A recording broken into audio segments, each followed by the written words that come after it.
reality of life having thrown you a curve. You expect this to happen, but then something else happens.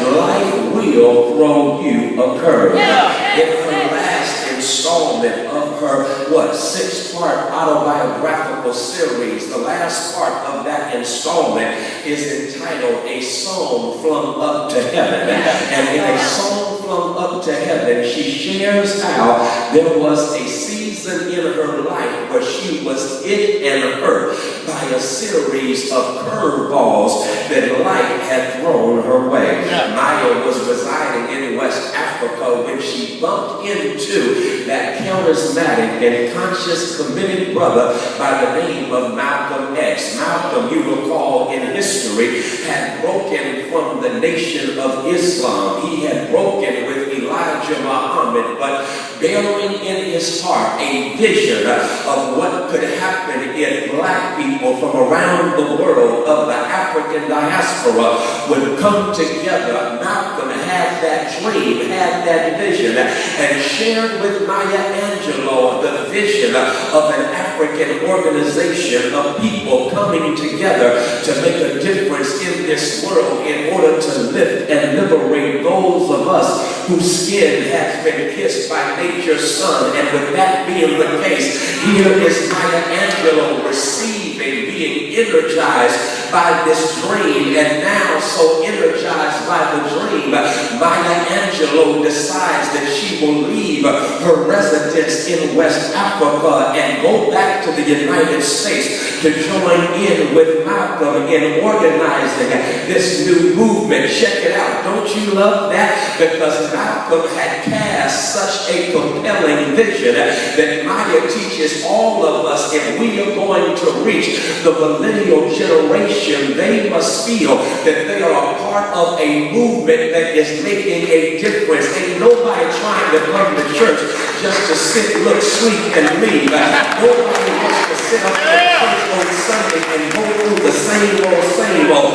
No, anybody with sense wants to come to worship and have a transcendent experience with our Almighty God that leaves us transformed and leaving here determined to know that we are a part of a cause that is greater than ourselves. And so check it out, my brothers and sisters. Here is Maya uprooting and moving back to the United States, but she informs Malcolm that before she makes the move to join him in New York, that she wants to go to the West Coast to reconnect with her family. She goes to California, reconnects with the family, and while packing to get ready to rejoin Malcolm in New York, she gets word that on that Sunday afternoon there, what was the month? Was in the month of February, Malcolm X, my brothers and sisters, had been gunned down by assassins in the Audubon Ballroom there in Harlem, New York.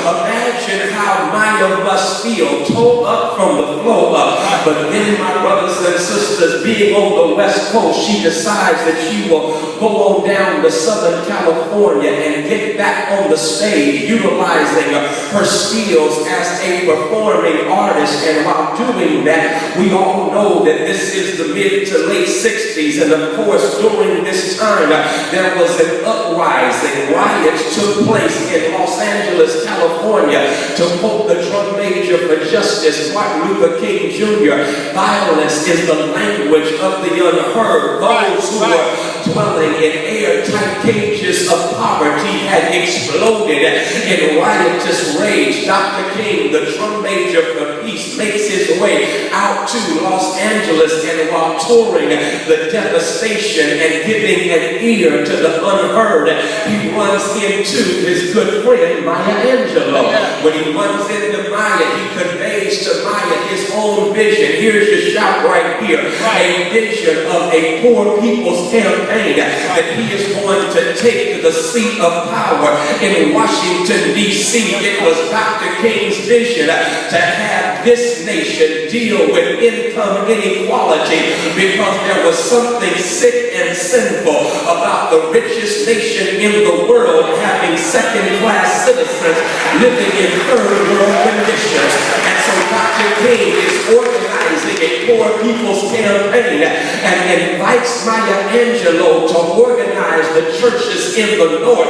And when he does that, Maya, of course, feels that maybe this is God reviving her spirit after the loss of Malcolm. And so she immediately says yes, because there's a compelling dream that now has captured her attention. I love that, because you ought to have a dream. Who was it, Langston Hughes, that said, hold fast to dreams, but if dreams die, life is a broken winged bird that cannot fly. Hold fast to dreams, for if dreams go, life is a barren field frozen with snow. Maya now has her life revived by a dream.